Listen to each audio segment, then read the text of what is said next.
شهر رمضان الذي أنزل فيه القرآن هدى للناس وبينات من الهدى والفرقان۔ اللہ نے کہا کہ یہ جو ساری زینتیں تم نے کلیئرفائی کر لیں کہ تمہاری زینتیں کون سی ہیں، ان کو کیا کرنا، اپنے بناؤ سنگھار ظاہر نہ کرنا مگر ان لوگوں کے سامنے جو شوہر، باپ، شوہروں کے باپ، اپنے بیٹے، شوہروں کے بیٹے، بھائی، بھائیوں کے بیٹے، بہنوں کے بیٹے، اپنے میل جول کی عورتیں۔ پہلے وہ مردوں کے ساتھ محرم رشتے، جو میں نے سورہ نساء میں آپ کو بتائے تھے 3 کیٹیگریز کے حوالے سے یہ رشتے حرام ہیں۔ یہ زینت کا اظہار کس کے سامنے کرنا ہے؟ جو ان 21 رشتوں میں سے ابدی حرمت کے رشتے تھے، جن کے اندر نو سیٹ آف کنڈیشنز نکاح کی اجازت ہے، 7 نسب سے، 7 رضاعت سے، اور 2 سسرالی، شوہر کا باپ اور شوہر کا بیٹا۔ باقی کے 5 سسرالی رشتوں کے سامنے بھی زینت کا اظہار اس لیے نہیں ہو سکتا کیونکہ ان کے ساتھ عارضی حکمت ہے، ان کے ساتھ عارضی حرمت ہے، ابدی حرمت نہیں ہے۔ فتنے کا امکان ہے تم اپنی زینت کا اظہار یا نسب یا رضاعت یا یہ پہلے 2 سسرالی رشتوں کے ساتھ کرو گی۔ ان 7 رشتوں کے آگے تمہیں اپنی زینت کے اظہار کی اجازت موجود ہے۔ اور تمہارے میل جول کی عورتیں، مسلمان عورتوں کے سامنے اپنی زینتوں کا اظہار کر سکتی ہیں، لیکن نان مسلم عورتوں کے سامنے بھی نہیں۔ نان مسلم عورتوں کے سامنے ایک مسلمان عورت نہ زینت کا اظہار کر سکتی ہے اور نہ ہی اپنا سطر کھول سکتی ہے۔ یہ زینتوں کا اظہار تم کس کے سامنے کرو گے؟ جو تمہاری مسلمان میل جول کی عورتیں، اپنے مملوک، اور وہ تمہارے زیر دست مرد جو کسی قسم کی غرض نہیں رکھتے، اور وہ بچے جو بھی پوشیدہ باتوں سے نہیں واقف ہوئے اور نہ ہوئے ہیں۔ گویا چھوٹے نابالغ بیٹے یا نابالغ جو اپنے بھانجے بھتیجے وغیرہ ہیں جو بھی بالغ نہیں ہوئے ہیں اور بلوغ تک نہیں پہنچے اور خواتین کے ان مسائل اور پوشیدہ باتوں سے بھی واقف نہیں ہوئے ہیں، ان کے سامنے بھی زینتوں کے اظہار کی اجازت ہے۔ اور یہاں پہ ایک چیز اور بھی کہی جا رہی ہے، کون سے لوگ؟ التابعین، تمہارے ماتحت کچھ خادم۔ یہ کون سے لوگ ہیں؟ اس سے مراد اگر ہم تفسیر میں ابن عباس، قتادہ، مجاہد، ابن زید جیسے بہت ہی بڑے بڑے مفسرین قرآن دیکھیں کہ اس سے مراد التابعین سے مراد کیا ہے، اس سے مراد حدیث ہمیں بتاتی ہے اور تفسیر ہمیں بتاتی ہے کہ سیدھا سادہ بدھو مغفل سا کوئی بڈھا، کوئی ضعیف سا بابا جو گھر میں صرف روٹی لینے کے لیے، کوئی آبلہ جو ایسے بیٹھا ہوا ہے، اس سے مراد خدارا گھر میں وہ جوان جہان توانا ڈرائیور، کک، بٹلر، ویٹر، اس کا جواز نہیں ہے۔ آپ نے کس سے کہانیاں سن نہیں رکھے کہ یہ میڈ سرونٹس آ کے گھروں کے اندر کیا کرتے ہیں، اخباریں بھری پڑی ہیں ان قصوں کے ساتھ۔ تو لہٰذا اس سے مراد وہ میل سرونٹس نہیں لیے جا سکتے، لیکن اس سے مراد صرف مجاہد اور قتادہ تو بہت ہی خوبصورت کہتے ہیں کہ وہ آبلہ جو گھر میں پڑا رہتا ہے، سیدھا سادہ بدھو سا مغفل سا کوئی بڑی عمر کا شخص ہے، وہ بیچارہ صرف روٹی چاہتا ہے اور گھر کی عورتوں میں اور کسی معاملے میں ان کو کوئی دلچسپی نہیں۔ ایسا شخص جس کا کوئی دنیا کے ساتھ، عورتوں کے ساتھ کوئی ایسا انٹرسٹ نہیں ہے اور گھر کے مردوں کے روب تلے، یہ وہ شخص ہے۔ میل سرونٹس کا جواز نہیں ہے۔ اور پھر ینگ بچے۔ میرا رب اور میرے رب کے احکامات میں بڑا اعتدال بھی ہے، بڑی حکمت بھی ہے، اور اپنی مخلوق کے جذبات کا خیال اور احترام بھی۔ اللہ نے پیچھے کہہ دیا تھا من حرم زینت اللہ التی اخرج لعبادہ، بتاؤ زینت کو کون حرام کرتا ہے؟ عورتوں کی فطرت میں اللہ نے سجنے بجنے کا، مزین ہونے کا، خوبصورت ہونے کا شوق کر فطرت میں ڈال دی۔ پھر اللہ نے وہ ساری چیزیں ارد گرد اس کے لیے زمین آسمان میں فراہم کر دی، اور پھر میرے رب نے اب ایک کتنا بڑا سا سائیکل اس کو دے دیا، ایک پورے کا پورا سرکل اس کو دے دیا۔ اس سرکل کے اندر تم پہنو، اوڑو، زینتیں سنگھار کرو۔ اور یہ سرکل کیا ہے؟ تمہاری میل جول کی مسلمان عورتیں، ان کے سامنے کرو جو تم کرنا چاہتی ہو، تم پہننا چاہتی ہو، تم اوڑھنا چاہتی ہو، تم بننا چاہتی ہو، سنورنا چاہتی ہو، سنگھار کرنا چاہتی ہو، جو چاہتی ہو کرو۔ اور پھر یہ تمہارے ارد گرد کے وہ 7 رشتے، محرم رشتے، یہ وہ رشتے، اور میں آپ کو بتاؤں کہ یہ وہ سارے 7 رشتے ہیں جن کے حوالے سے ایک خاتون کو یہ ڈیزائر ہو سکتی ہے کہ میں ان کے سامنے اچھی لگوں، یا ان کے اندر، ان کے دلوں میں، ان کے ذہنوں میں میرے بارے میں اچھی رائے ہو کہ یہ اسمارٹ ہے، یہ ریفائنڈ ہے، یہ پالشڈ ہے، یہ اچھی لگتی ہے۔ ماموں، چچا، بھانجا، بھتیجا، میرا بھائی، یہ دائرہ جس کے اندر ایک میری فطری خواہش ہوگی اور میرے لیے اہم ہوگا، وہ دائرہ مردوں میں سے بھی میرے رب نے حلال کر دیا۔ اتنا وسیع دائرہ مومن عورتوں کا میرے لیے وسیع کر دیا۔ وہ چھوٹے سے بچے جن کے لیے پریکٹیکلی پاسبل ہی نہیں تھا میرے لیے پردہ کرنا، وہاں پہ میری شریعت نے حلال کر دیا اور کہا مردوں کے لیے یہ 7 رشتوں کا دائرہ ہے، اس کے beyond it should just not be important for you. اس سرکل کے beyond after why the hell should I bothered کہ ایک چوکیدار، ایک چپڑاسی، ایک پھل والا، ایک دکاندار، ایک گوشت فروش کسی عورت کے حسن کے بارے میں متاثر ہو، روب رکھے، وہ یہ رائے رکھے کہ یہ بڑی اسمارٹ ہے، یہ ریفائنڈ ہے، یہ پالشڈ ہے۔ کوئی ضرورت ہی نہیں اس سرکل کو امپریس کرنے کی۔ جس کے اندر خواہش ہونی تھی وہ سرکل میرے رب نے میرے لیے جائز کر دیا، اور اس سرکل کے بیونڈ جس کو مروب کرنا، جس کی رائے میرے لیے اہمیت نہیں رکھتی تھی، اس میں مجھے لا لگا کے کہہ دیا بلکہ وہ سرکل جس میں میرے حسن کا اظہار میرے لیے مفید نہیں الٹا نقصان دہ تھا، میرے حکیم رب نے مجھے اس میں اپنے زینت کے اظہار پر لا کے۔ یہ معاشرہ درندوں کا معاشرہ ہے، تو بڑی حسین ہے، بڑی نازک ہے، بڑی کمزور ہے، میری بہترین مخلوق ہے، میں تیری حفاظت چاہتا ہوں۔ جس سرکل میں تو محفوظ ہے، جس سرکل میں تیرے لیے زینت کا ظاہر کرنا تیری فطری خواہش ہے، وہاں پہ تو کر لے، لیکن اس کے بیونڈ تیرے لیے فائدہ کوئی نہیں، الٹا نقصان ہے۔ امت کی عورتوں کو سکھا دیا گیا گھر کی رانیاں بنو، گھر کے چراغ بنو، محفل کا چراغ نہ بنو، اپنے شوہر کی دلہن بنو۔ مولانا مودودی رحمہ اللہ کہتے ہیں معاشرے کی دلہن نہ بنو۔ یہ طریقہ سکھا دیا گیا، اپنے حسن، اپنی زینتوں کو اس دائرہ کار کے اندر محفوظ رکھو۔ وَلَا يَضْرِبْنَ بِأَرْجُلِهِنَّ، اور دیکھو جب گھروں سے نکلو گی زینتیں ہی نہ صرف چھپا کے نکلنا، اب شریعت مجھے چلنے کا طریقہ بھی سکھا رہی۔ شریعت چلنے کا طریقہ بھی سکھا رہی ہے۔ کان کر لیں وہ سارے لوگ جو کہتے ہیں بڑی دیکھی ہم نے پردے والیاں، ارے وہ پردے والیاں کمی کر رہی ہیں، میرا دین تو مجھے نگاہیں ضبط کرنے، بات کا طریقہ سکھاتا ہے، چلنے کا طریقہ سکھاتا ہے۔ دین تو پورا کوڈ آف لائف فراہم کرتا ہے ایک عورت کو۔ اللہ نے کہا کہ جب اپنے گھروں سے نکلو گی تو پاؤں پٹک پٹک کے نہ نکلنا، ہاں، یعنی ایسے پاؤں پٹک کے، ایسی آوازیں نکال کے، ایسے شور شرابے کر کے کہ لوگوں کو اپنی طرف متوجہ کرنے اور مائل کرنے کے لیے، یہاں تک کہ جو تمہاری جھنکار اور تمہاری پائلوں کی آوازیں ہوں گی اس سے بھی کسی کو اپنی طرف متوجہ نہ کرنا۔ اور ویسے بھی یاد رکھیے گا مومنات کے چال ڈھال کا طریقہ بھی متوازن اور شائستہ خواتین کا طریقہ ہونا چاہیے، اس کے اندر بھی غیر شائستہ اور اس کے اندر بھی بدکاروں کی سی اور متکبروں کی طرح کی چال ایک مسلمان عورت کی چال نہیں ہوگی جو بذات خود ہی دعوت دینے والی ہو۔ اور پھر کیا کرو؟ ما یخفین من زینتہن، وہ جو تمہاری کچھ چھپی ہوئی زینتیں ہیں، جو کچھ تمہاری پوشیدہ زینتیں ہیں، ان کو بھی چھپا لو۔ یہ پوشیدہ زینتوں میں کیا آئے گا؟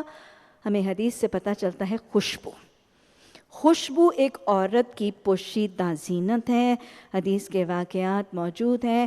حضرت ابو ہریرہ رضی اللہ تعالی عنہ، انہوں نے مسجد سے ایک عورت کو واپس آتے ہوئے دیکھا جس نے خوشبو لگا رکھی تھی۔ حضرت ابو ہریرہ نے اس خاتون کو مخاطب کر کے کہا، اے خدائے جبار کی بندی، کیا تم مسجد سے آ رہی ہے؟ اور پھر حضرت ابو ہریرہ نے فرمایا، کیا میں تجھے اپنے محبوب ابو القاسم محمد صلی اللہ علیہ وسلم کی بات نہ بتا دوں کہ انہوں نے کہا تھا کہ جو عورت مسجد خوشبو لگا کے جائے گی اس کی نماز اس وقت تک قبول نہیں ہوگی جب تک وہ گھر جا کے غسل جنابت نہ کر لے۔ اس مسجد نبوی، اس ماحول میں، اس مدینہ کی خواتین، اس انوائرمنٹ جب صحابہ کا طریقہ یہ تھا، اس میں کہا گیا آج کی گلیاں، کوچے، کیفیز، پبز، یونیورسٹیز، بازار، کیا اس میں خوشبو کا تصور موجود ہے یا ہو سکتا ہے؟ یہ خوشبو ایسے لگانی کہ خاتون بعد میں آ رہی ہے اور خوشبو اس کی پہلے آ رہی ہے، خوشبو بتا رہی ہے کہ وہ آ رہی ہے۔ یہ وہ خوشبو کی لپیٹیں آگے بھی جا رہی ہیں اور پیچھے بھی جا رہی ہیں اور اس کی پہچان کا ذریعہ اور دعوت کا ذریعہ بن رہی ہیں۔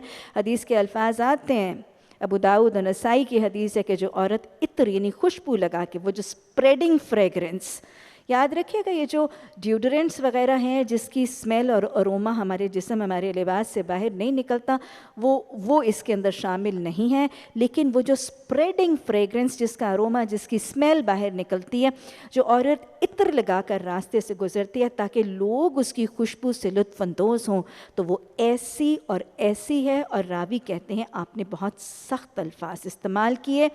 اللہ نے یہ سارے زینتوں کے احکامات اور غض بصر کے احکامات دینے کے بعد کہا توبوا الی اللہ جمیعا، تم سب کے سب تم سے ان معاملات میں اپنے نگاہوں کے ضبط میں جو تم دیکھتے رہے، جو تم آنکھوں سے چاٹتے رہے، جو تم ویژولائز کرتے رہے، جو تم سوچتے رہے، جو تم پہنتے اوڑھتے رہے، جو تمہاری اوڑھنیوں میں کمی آئی، جو تمہارے جیوبوں میں کمی آئی، جو تمہاری زینتوں کے اظہار میں کمی آئی، توبوا الی اللہ جمیعا، سب کے سب اللہ کی طرف استغفار کرو۔ ایھا المؤمنون لعلکم تفلحون، ایمان لانے والو اللہ کو مانتے ہو، اللہ کی بھی تو مانو، اللہ کو مانتے ہو، اللہ کی ماننے والوں سب کے سب مل کر اجتماعی سطح پر تم اپنے معاشرے کے اندر بے حیائیاں دیکھ رہے ہو، تم معاشرے کے اندر بدکرداریاں زناکاریاں پھوٹتی ہوئی دیکھ رہے ہو، مل کر اگر چاہتے ہو کہ ان تمام چیزوں کا خاتمہ ہو جائے تو مل کر اللہ سبحانہ تعالیٰ سے استغفار کرو اور توبہ کرو۔ اللہ سبحانہ تعالیٰ یا ارحم الراحمین، تیرا کرم ہے کہ تو ہمیں قرآن سنانے کے لیے آسانیاں فرما رہا ہے۔ اللہ ہر ہی رمضان مل کر بیٹھ کر جمع ہو کر قرآن سننے سیکھنے سکھانے کی توفیق تو عطا فرما دیتا ہے۔ اللہ سینہ کھول دے، اللہ یہ احکامات سمجھنے کی توفیق عطا فرما دے۔ یا ارحم الراحمین، اپنی لا علمی کے دور میں، قرآن کی دوری کے دور میں ہم سے جو کمیاں ہوئی ان کو درگزر فرما دینا۔ اللہ اگر ہم میں سے کچھ نے ضد کی ہے، ڈھٹائی کی ہے، تو اللہ ان ضدوں اور ڈھٹائیوں سے باز آنے کی توفیق عطا فرما دینا۔ اللہ سبحانہ تعالیٰ اگر کچھ تکبری دلوں میں شیطان نے ڈال دیا ہے، اپنے نظام کو اس نظام کے مقابلے میں بہتر سمجھنے کا خیال اور ارادہ ہی اس دشمن نے ڈال دیا ہے، تو اللہ تکبر کو بھی نکالنا آسان بنا دے۔ اللہ اگر کچھ لوگوں نے اب انا کا معاملہ بنا لیا ہے تو اللہ انانیت سے بچنے کی توفیق عطا فرما دے۔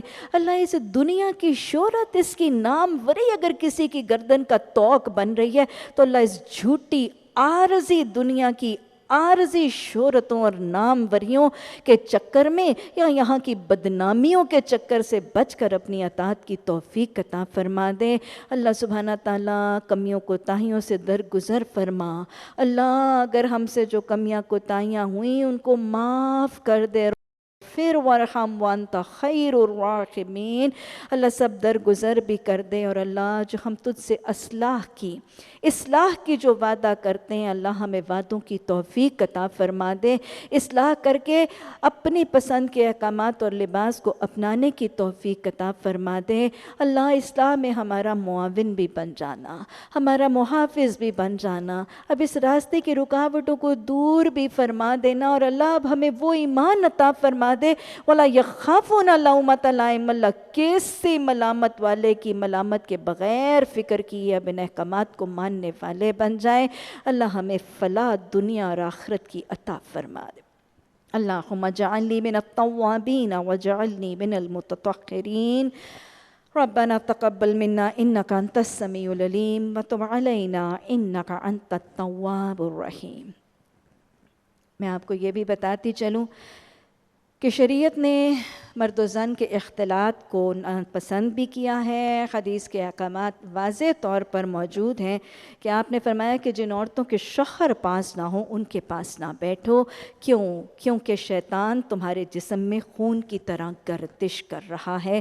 اسی طرح مرد و زن کے اختلاط اور عورتوں کے غیر محرم مردوں کے ساتھ بیٹھنے کے حوالے سے آپ صلی اللہ علیہ وسلم نے فرمایا کوئی عورت کسی غیر محرم کے ساتھ اپنے شوہر یا محرم کے علاوہ نہ بیٹھے، کیونکہ اس وقت تیسرا شیطان ہوتا ہے۔ آپ صلی اللہ علیہ وسلم نے یہ بھی فرمایا کہ کوئی مرد کسی عورت سے خلوت میں تنہائی میں نہ ملے، اور کوئی عورت اپنے محرم کے بغیر سفر نہ کرے۔ محرم اور غیر محرم کے حوالے سے یہ امتیاز بھی سکھا دیا گیا کہ غیر محرم کے جسم کے ساتھ جسم کا مس کرنا، ٹچ کرنا، چھونا کتنا پسند ہے. یاد رکھیے گا بازاروں گلیوں کوچوں جابس آج جو بے ساختہ طریقے سے اسکولوں کالجوں یونیورسٹیوں میں ہاتھوں میں ہاتھ ڈال دیے جاتے ہیں، اللہ ہمیں ترجیحات درست کرنے اپنی اصلاح کرنے کی توفیق عطا فرما دے. تم میں سے جو لوگ مجرد ہیں اور تمہارے لونڈی غلاموں میں سے جو سوالے ہیں ان کے نکاح کر دو. اللہ سبحانہ تعالیٰ نے اب معاشرے کے اندر نکاح کو ترویج دی. یہ بھی معاشرے کے اندر بے حیائی کو روکنے کا ایک طریقہ. نکاح کی ترویج، حدیث کے الفاظ موجود ہیں. آپ صلی اللہ علیہ وسلم نے فرمایا نکاح میری سنت ہے اور جو میری سنت سے بے رغبتی کرے گا لیس منا، وہ ہم میں سے نہیں. جب ایک والد کی لڑکی بالغ ہو جائے اور وہ اس کا نکاح نہ کرے اور وہ بچی بدکاری کا ارتکاب کرے تو اس کا گناہ والد کی طرف بھی منتقل ہوتا ہے.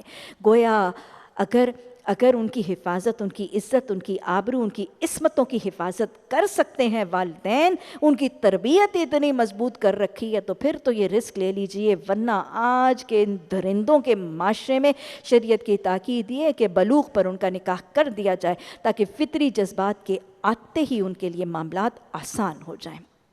نکاح کی ترویج. اور پھر کہا کہ اگر وہ غریب ہوں گے تو اللہ اپنے فضل سے ان کو غنی کر دے گا. وہ بڑا وسعت والا اور علیم ہے. جو نکاح کا موقع نہ پائے انہیں چاہیے کہ عفت بھی اختیار کریں یہاں تک کہ اللہ ان کو اپنے فضل سے غنی کر دے.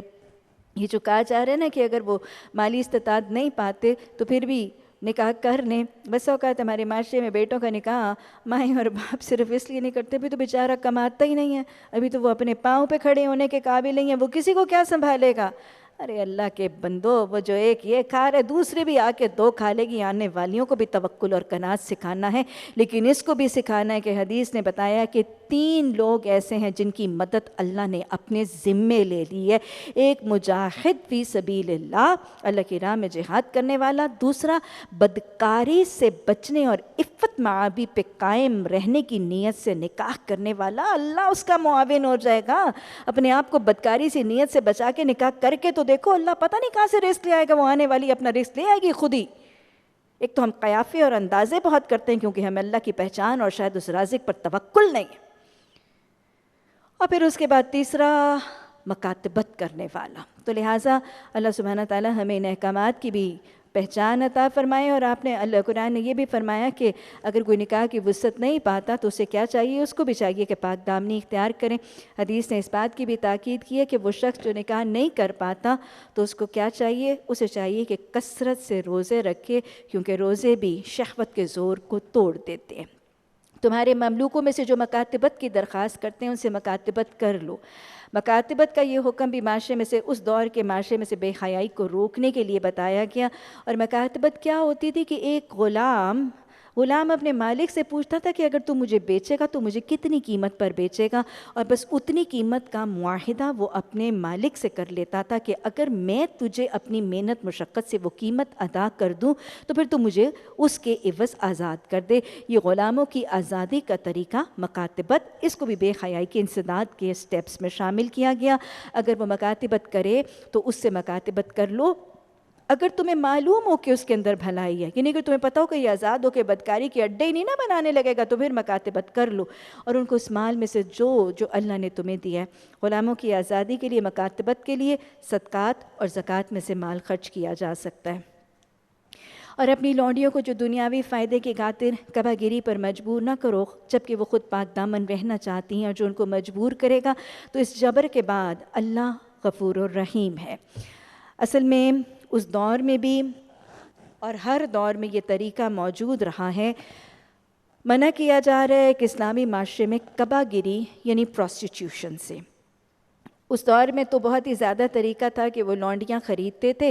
جیسے عبداللہ بن ابی کا طریقہ ہمیں پتہ چلتا ہے کہ یہ بہت ہی جوان خوبصورت لونڈیاں خریدتا تھا، اور اس نے اپنا ایک چکلا، ایک اڈا بنایا ہوا تھا جہاں پہ وہ کبا گیری اور پروسٹیٹیوشن کا معاملہ کیے ہوئے تھا. باہر سے جو بھی تاجر آتا تھا اس کو oblige کرنے کے لیے، اس کو خوش کرنے کے لیے اور اپنی تجارت کو پروان چڑھانے کے لیے وہ یہ اڈا برپا کیے ہوئے تھا. تو ایک اسلامی معاشرے میں بے حیائی کو روکنے کے لیے، گھروں کی آباد کاری کو پروموٹ کرنے اور زنا کاری اور فحاشی کو روکنے کے لیے اس پروسٹیٹیوشن اور لونڈیوں کے ذریعے یہ قبا گیری کرنے سے اس کی مناہی کا حکم دے دیا گیا.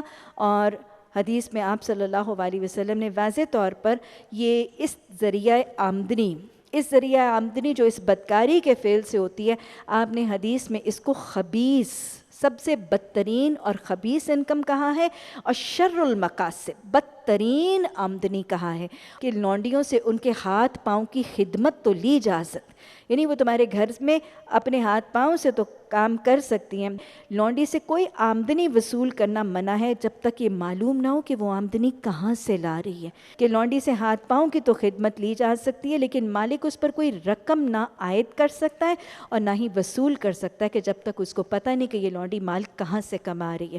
تو اس معاشرے میں ان چیزوں سے منع کیا گیا ہے۔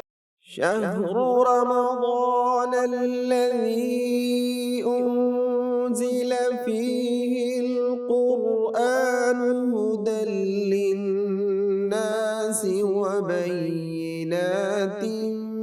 من الهدى